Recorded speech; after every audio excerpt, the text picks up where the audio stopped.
नमस्कार दोस्तों, फिर से मौजूद है आपका दोस्त, आपका होस्ट सोनू चौधरी, उसी वीडियो सीरीज़ को कंटिन्यू करने के लिए। उम्मीद करता हूँ वो वीडियो सीरीज़ बेहद आपको पसंद आ रही होगी। कुछ एक दोस्तों के बड़े ही शानदार कमेंट आए हैं, कुछ एक अध्यापक जो हमसे बहुत अधिक सीनियर हैं, उनके भी कमेंट्स के लिए मैं सदैव आभारी रहूँगा। उन्होंने भी मुझे कुछ गाइड किया है, तो धीरे धीरे मैं उन सभी दोस्तों के और उन सभी अध्यापकों के जिन्होंने मुझे गाइड करने की कोशिश की है, मैं इनको बिल्कुल भी निराश नहीं करूँगा। धीरे धीरे मैं अपने प्रोजेक्ट्स के ऊपर, धीरे धीरे मैं अपने कंटेंट्स को और बेहतर और अच्छा करने की कोशिश करूँगा। तो उम्मीद करता हूँ जो वीडियो सेक्शन हमने लास्ट में छोड़ा था, that is called introduction of pH scale, उसी को फिर हम आगे बढ़ाते हुए नजर आएंगे। आज हम पढ़ेंगे कि लिमिटेशन ऑफ पीएच स्केल है क्या, पीएच स्केल होता क्या है, कितनी वैल्यूज रही होंगी, कब सॉल्यूशन उसका एसिडिक रहा होगा, कब सॉल्यूशन उसका बेसिक रहा होगा। तो कुछ एक छोटी छोटी इन्फॉर्मेशंस आपके सामने कन्वे करूंगा। उम्मीद करता हूँ वो इन्फॉर्मेशंस भी आपको बेहद पसंद आएंगी। तो हमेशा की तरह शुरू करने से पहले ये चार लाइनें उनके लिए जो प्यार मोहब्बत के चक्कर में रहते हैं। ध्यान से सुनना है। इन अश्कों की आंखों से जुदाई कर देना, अश्कों का मतलब होता है आंसू। इन अश्कों की आंखों से जुदाई कर देना, अपने दिल से सारे गमों की जुदाई कर देना। अगर फिर भी दिल ना लगे जाने वफा, तो आकर मेरे घर की सफाई कर देना। तो उम्मीद करता हूँ ये छोटा सा कंसेप्ट, ये छोटा सा जोक, ये छोटी सी शायरी आपको बेहद पसंद आई होगी, आपके दोस्त के द्वारा जो कही गई है।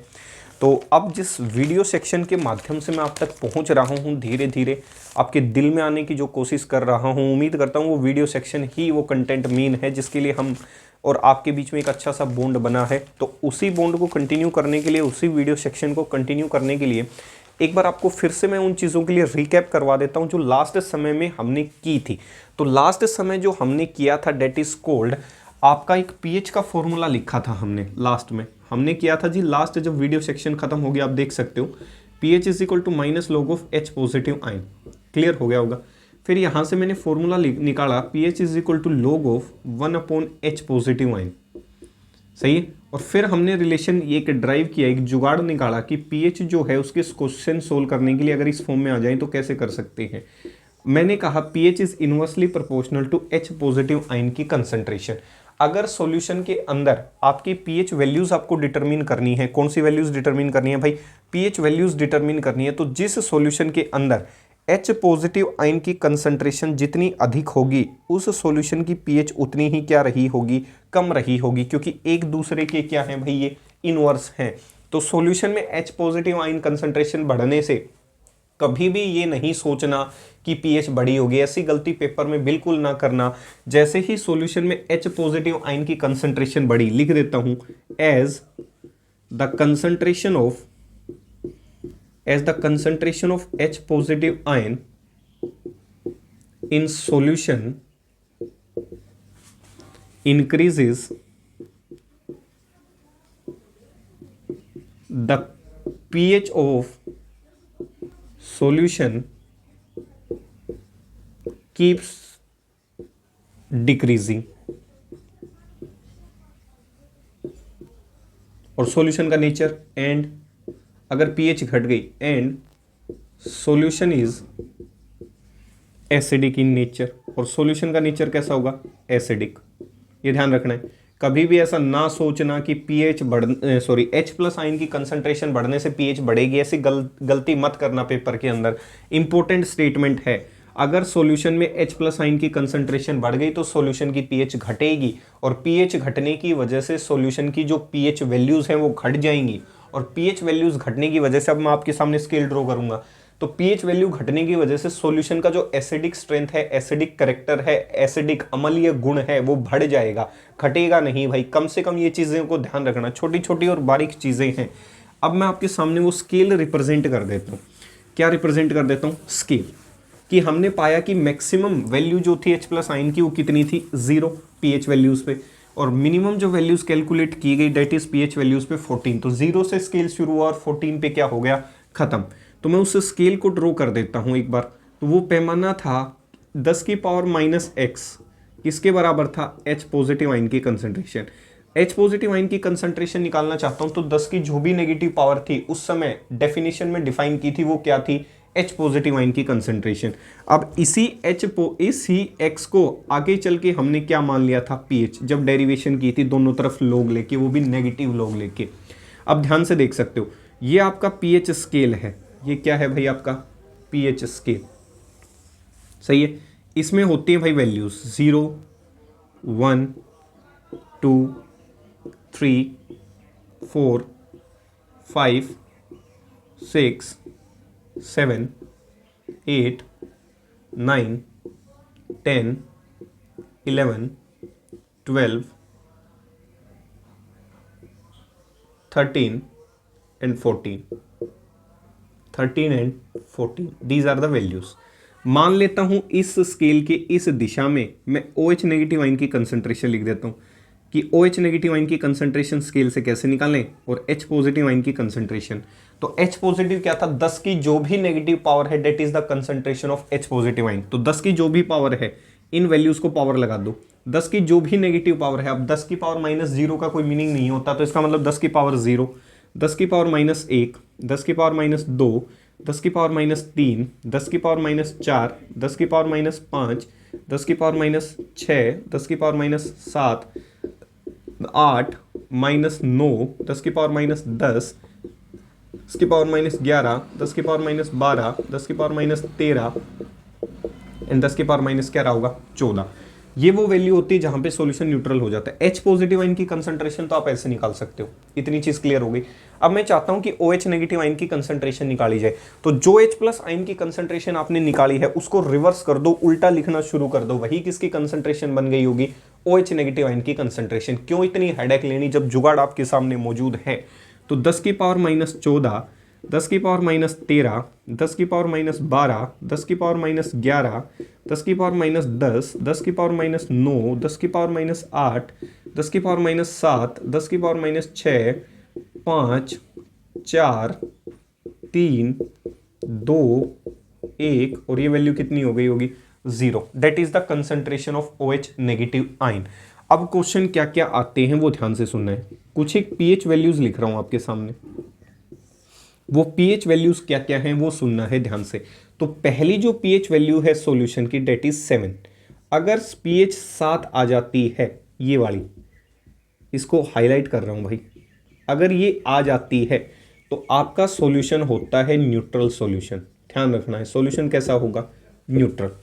अगर पीएच वैल्यू कहां से कहां तक लाई करे, 0 से लेके वैल्यू लाई करे कितना 10 की पावर कितना 6 तक, और वैल्यूज में बात करें 10 की पावर 0 से लेके कहां तक लाई करे 10 की पावर -6 तक, तो आपका सॉल्यूशन कैसा रहा होगा, acidic solution. H positive ion की फॉर्म में बात कर रहा हूं भाई मैं, किस फॉर्म में, H पॉजिटिव आयन की फॉर्म में। अगर पीएच वैल्यू कहां से कहां पहुंच गई, 7 से ऊपर, 8 से लेके 14 के बीच में पहुंच गई। पावर्स की फॉर्म में बात करूं तो 10 की पावर -8 से लेके 10 की पावर -14 तक, तो सॉल्यूशन कैसा रहा होगा, बेसिक सॉल्यूशन। इतनी चीज क्लियर हो गई होगी, उम्मीद करता हूं ये चीज क्लियर हो गई होगी यहां तक। सही है भाई। 0 से लेके 6 तक वैल्यूज जो हैं वो एसिडिक सॉल्यूशन को रिप्रेजेंट करती हैं। 8 से लेके 14 तक की वैल्यूज किसको रिप्रेजेंट करती हैं, बेसिक सॉल्यूशन को। तो ये आपका छोटा सा स्केल था, that is called a pH scale. उम्मीद करता हूं ये चीज यहां तक पूर्ण रूप से आपको क्या हो गई होगी, क्लियर हो गई होगी। अब एक बार यहां से इसको ढंग से देख लें भाई, सही है, क्योंकि यहां से मैं कुछ एक रिलेशंस क्रिएट करने जाऊंगा आगे जब मैं आपको दूसरा स्केल पढ़ाऊंगा, that is called pOH scale. इतनी चीज क्लियर हो गई। अब देखना है ध्यान से, आजकल एक नया ही ट्रेंडिंग का क्वेश्चन चल रहा है, सीबीएसई बोर्ड हो या आईसीएसई बोर्ड हो, उन्होंने वैल्यूज को, पैरामीटर्स को थोड़ा सा क्या कर दिया, फ्लक्चुएट करने की कोशिश की है on the basis of colour. आजकल पीएच जो स्केल है उसके वैल्यूज न्यूमेरिकल तो आते ही हैं, वैल्यूज के आधार पे कलर जानने में भी इंटरेस्ट दिखाने लगा कि किसी सॉल्यूशन का कलर ग्रीन रहा होगा तो आपको ये बतानी है उस सॉल्यूशन की पीएच कितनी रही होगी। तो मैं ध्यान से दूसरी चीज ड्रॉ कर रहा हूं कि इस ग्राफ, इस स्केल के अंदर किस किस वैल्यूज पे क्या क्या कलर ऑब्टेन्ड हुए होंगे। एक बार आपको कलर का जुगाड़ बता देता हूं, फिर आपको मैं ट्रिक सिखा दूंगा, ठीक है। ट्रिक बाद में सिखाई जाएगी, पहले एक बार आंसर्स बता देता हूं। 0 जो होता है उसका रंग होता है डार्क रेड, फिर होता है रेड, फिर होता है आपका रेड। इतनी चीज क्लियर हो गई होगी।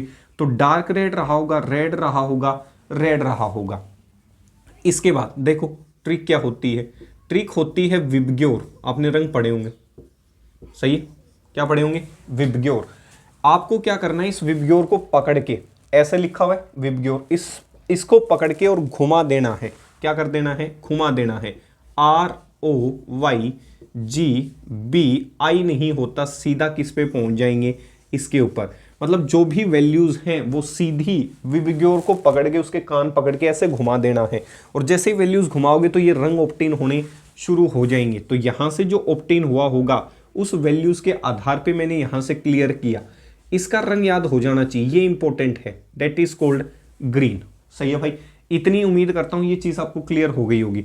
इसके बाद होता है ऑरेंज येलो। क्या होता है भाई, ऑरेंज येलो। सही है, उसके बाद जो होता है दैट इज कॉल्ड ऑरेंज।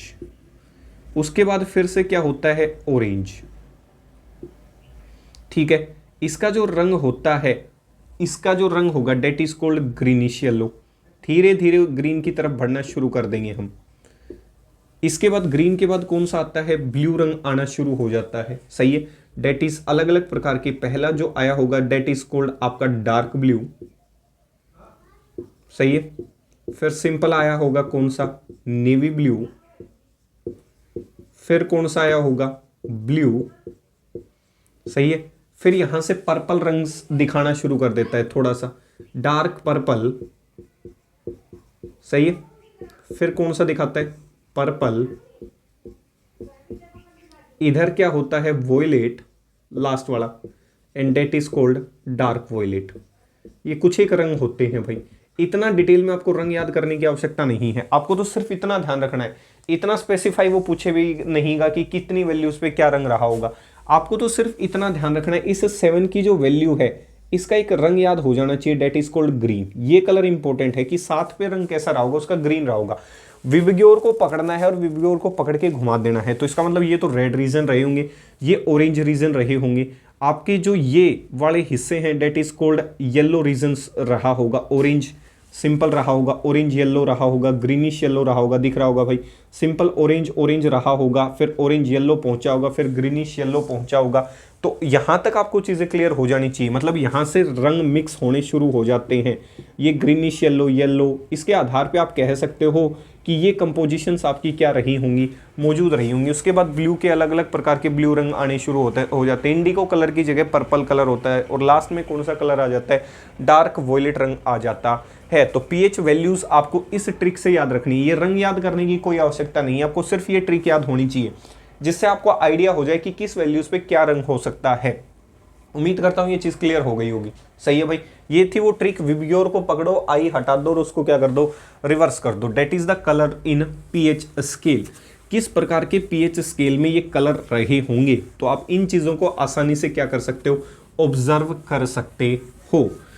अब इतनी जब चीजें हो गई हैं तो साथ साथ हम लास्ट में चलते चलते इस चीज को भी क्लियर कर देते हैं कि लास्ट में हम करेंगे limitation of A pH scale, कि पीएच स्केल की क्या क्या लिमिटेशंस रही होंगी। अब लिमिटेशन करने से पहले आपको पता है कि हर सोर्स की कुछ ना कुछ क्या होती है, मौजूद पीएच होती है। तो जिसके ऊपर पेपर वाला जो है वो आपसे क्वेश्चन हिटिंग करवाता है, पीएच वैल्यूज जानने की कोशिश करता है। तो मैं आपको सामने कुछ इंपॉर्टेंट पीएच वैल्यूज लिख रहा हूँ और उम्मीद करता हूँ ये पीएच वैल्यू आपको पूर्ण रूप से याद हो जाएंगी। सही है भाई, आपकी जो सबसे पहली पीएच वैल्यूज लिख रहा हूं डेट इज कोल्ड आपका 1 मोलर हाइड्रोक्लोरिक एसिड। अच्छी खासी एसिड होती है, अच्छी खासी कंसंट्रेटेड एसिड होती है। उम्मीद करता हूं ये चीज क्लियर हुई होगी। 1 मोलर हाइड्रोक्लोरिक जो एसिड है उसकी जो पीएच होती है वो कितनी होती है, 0। आपकी जो गैस्ट्रिक जूस होता है कहां मिलेगा, स्टमक के अंदर, gastric juice present in stomach. और स्टमक में कौन सी एसिड मिलेगी भाई, HCl। उसकी जो पीएच वैल्यू होती है वो lies in the range of 1 to 3, 1 से लेके 3 तक वो वैल्यूज लाई करती हुई नजर आएगी। घर वाली जो बैटरी होती है उसके अंदर जो एसिड डलती है डेट इज बैटरी एसिड, उसकी पीएच वैल्यू होती है 0.5। कितनी होती है भाई, 0.5। ऐसे ही आपका जो सिट्रिक एसिड होती है that is called found in lemon juice. Lemon juice के अंदर जो पीएच वैल्यू होती है वो होती है 2.2 से लेकर 2.4 तक। इतनी चीज क्लियर हो गई होगी। इसके बाद आपका एक सॉल्यूशन होता है एसिटिक एसिड का, आगे पढ़ाऊंगा, विनेगर। आपका अच्छा खासा सॉल्यूशन होता है किसका, एसिटिक एसिड प्लस वाटर का, एक वेरी डाइल्यूट सॉल्यूशन होता है, लगभग 5% के आसपास एसिटिक एसिड मिलती है इसके अंदर। तो उसकी जो पीएच होती है वो होती है 2.4 से लेके 3.4 तक। उम्मीद करता हूँ ये चीज़ क्लियर हो गई होगी। इसके बाद जो पीएच आती है that is for soft drink, सही है। सॉफ्ट ड्रिंक्स की जो पीएच होती है, जैसे आपके कोला हो गए, पेप्सी हो गए, इनकी जो पीएच सॉफ्ट ड्रिंक्स होती हैं, जो लाइट ड्रिंक्स होती हैं, उनकी पीएच लगभग कितनी पाई जाती है, 3 के आसपास पाई जाती है, सही है। इसके बाद आपकी जो कॉफ़ी होती है, क्या होती है भाई, कॉफ़ी, उसकी पीएच होती है 4.5 से लेके 5.5 तक। कितनी पीएच होती है उसकी, जो पीएच होती है कॉफ़ी की, डेट इज 4.5 से लेके 5.5 तक। इसके बाद जो लोग बियर पीते हैं उसकी जो पीएच होती है वो होती है 4 से लेके कितनी ब्रदर, 5। तो उम्मीद करता हूँ ये कुछ एक साधारण सी पीएच है वो आपको पूर्ण रूप से याद हो जाएंगी, सही है। आपकी जो एसिड रेन होती है उसकी पीएच वैल्यू कितनी होती है, 5.6। लेस देन 5.6 भी हो सकती है और 5.6 भी हो सकती है। 5.6 और क्या रही होगी, लेस देन 5.6। जब आपकी टूथ डिके होने लग जाती है, दांत सड़ने और गलने लग जाते हैं, तो उसकी भी पीएच लगभग 5.6 के आसपास पहुंचना शुरू कर देती है। आपका जो मिल्क होता है, मिल्क के अंदर एक एसिड होती है that is called lactic acid, पीछे पढ़ा चुका। तो मिल्क की जो पीएच होती है वो कितनी रही होगी, 6.5। मिल्क की जो पीएच रही होगी वो कितनी रही होगी, 6.5। इतनी चीज क्लियर हो गई होगी। 6.5 से लेके 6.8 के आसपास पाई जाती है, 6.5 से लेके 6.8 के आसपास। 8 ज़्यादा करेक्ट वैल्यू है 6.5 की बजाय, सही है। इसके बाद ये कुछ एक इंपॉर्टेंट वैल्यूज़ हैं भाई जो आपको पूर्ण रूप से याद हो जानी चाहिए। इसके बाद वैल्यू आती है आपकी किसकी भाई, आपकी जो इंपॉर्टेंट वैल्यूज़ हैं that is for human blood, सही है। ह्यूमन ब्लड कहीं उसकी जो पीएच है, ह्यूमन ब्लड या टीयर्स की बात की जाए तो वैल्यू होती है 7.3 से लेके वैल्यू कितनी रही होगी, 7.4। ह्यूमन ब्लड कहो या फिर आप टीयर कहते हुए नजर आओ, 7.3 से 7.4 रही होगी। इसके बाद जो होती है ह्यूमन सलाइवा, ह्यूमन सलाइवा की जो पीएच होती है, क्या होती है, ह्यूमन सलाइवा की जो पीएच होती है वो होती है 6.5 से लेके कितनी, 7.5 तक। इसीलिए आपका एक एंटा एसिड होती है that is called milk of magnesia. क्या होती है भाई, मिल्क ऑफ मैग्नीशिया, जो क्या होता है, मैग्नीशियम हाइड्रोक्साइड होता है और कुछ नहीं होता भाई। जो किसका काम करता है, एंटा एसिड का काम करता है, जो एसिडिटी के विरुद्ध काम करता हुआ नजर आएगा। उसकी जो पीएच पाई जाती है वो कितनी पाई जाती है, 10। ऐसे ही 1 मोलर जो NaOH है उसकी पीएच कितनी पाई जाती है, 14 पाई जाती है। कितनी पाई जाती है भाई, 14 पीएच पाई जाती है। तो ह्यूमन ब्लड इसमें से इंपॉर्टेंट है। ह्यूमन ब्लड की पीएच कितनी है, 7.3 से 7.4। ह्यूमन जो सलाइवा है उसकी पीएच कितनी है, 6.5 से 7.8। ऐसे ही ह्यूमन की अगर बात की जाए, सिंपल यूरिन की अगर बात की जाए तो यूरिन की जो पीएच होती है वो होती है 5.5 से लेके 7.5 तक। यूरिन की जो पीएच रही होगी वो कितनी रही होगी, 5.5 से लेके कितनी, 7.5 तक। यूरिन की वैल्यू 5.5 से लेके 7.5 तक इनकी क्या पाई जाती हैं, वैल्यूज़ पाई जाती हैं। तो उम्मीद करता हूँ ये जो कंटेंट है वो आपको ढंग से समझ में आ रहा होगा, क्योंकि पीएच जो वैल्यूज़ हैं वो बड़ी ही इंपॉर्टेंट है। जैसे आपकी जो इंपॉर्टेंट वैल्यू है that is called lime water, सही है। लाइम वाटर पीछे भी पढ़ा चुका भाई। लाइम वाटर जो होता है कैल्शियम हाइड्रोक्साइड को कहा जाता है। Lime water is called calcium hydroxide. उसकी जो पीएच होती है वो कितनी होती है, 10.5 के आसपास होती है। प्योर वाटर जो होता है उसकी पीएच कितनी पाई जाती है, 7 पाई जाती है। कितनी पाई जाती है भाई, 7 पाई जाती है। तो उम्मीद करता हूँ ये चीज़ें आपको बेहद क्लियर हो रही होंगी। तो छोटा सा क्वेश्चन आपके लिए कि आपको ये बताना है मुझे कमेंट सेक्शन के अंदर, जो टैप वाटर होता है, टैप वाटर की जो पीएच है वो कितनी रही होगी। तो उम्मीद करता हूँ ये छोटा सा क्वेश्चन आप मुझे इस सेक्शन के वीडियो के माध्यम से, कमेंट सेक्शन के माध्यम से जरूर बताने की कोशिश करेंगे। तो ये कुछ एक क्या है, इंपॉर्टेंट पीएच वैल्यूज हैं जिसके ऊपर हमें काम करने की आवश्यकता है, क्योंकि बोर्ड एग्जाम में हाल ही के समय में एक तो कलर के ऊपर क्वेश्चंस को रिपीट करने की कोशिश कर रहा है, दूसरा किसके ऊपर क्वेश्चंस को रिपीट करने की कोशिश कर रहा है, पीएच वैल्यूज के ऊपर। तो इतना ध्यान रखना चाहिए आपको थोड़ा सा कि कौन सा सॉल्यूशन की पीएच कितनी रही होगी और किस प्रकार का कलर, विब्योर को पकड़ के घुमा देना, आई शब्द गायब कर देना, वही उसके रंग रहे होंगे। एग्जैक्ट रंग याद करने के लिए मैं आपको कह भी नहीं रहा। तो ये जुगाड़ आपके सामने मैंने इंट्रोड्यूस कर दिया है कि किस तरीके से आप इन चीजों को क्या कर सकते हो, क्लियरिफाई और मोटिफाई कर सकते हो। सही है, चलते हैं अगले सेक्शन की तरफ। अगला जो सेक्शन है